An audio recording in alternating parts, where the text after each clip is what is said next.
In this exercise tutorial, I'm going to be taking you through how to do a glute bridge with one of these long looped resistance bands.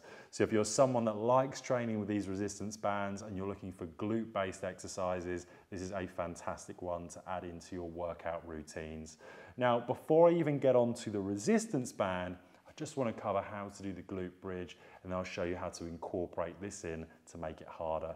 Of course, all these bands come in different strengths. They're listed on the bands themselves. And of course, you want to pick something appropriate to you, so you're going to find it challenging enough, but not too challenging or too easy. Now, the glute bridge exercise, you come onto your back, feet on the floor, and you want to have the whole back on the floor. You don't want any space in between your lower back and the mat.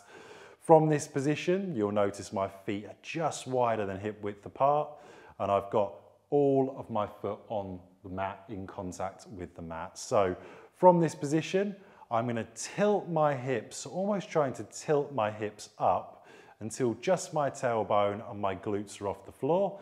That's the first part of the exercise.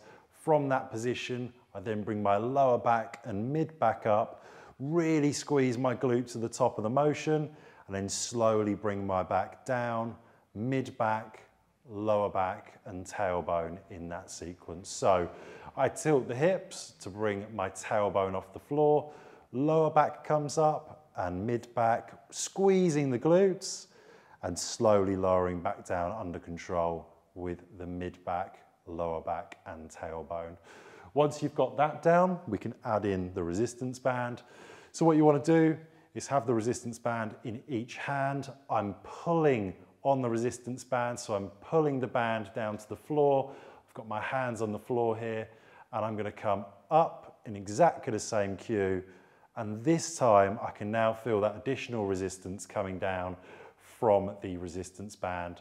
So as I come up, I'm creating resistance, squeezing my glutes as hard as I can, using all the cues like we did earlier when we wasn't using the band, but this time you're going to have that additional weight and resistance of the band. Once you're done, that is your first resistance band glute bridge done. Of course, you're looking to repeat that for your desired amount of sets and reps.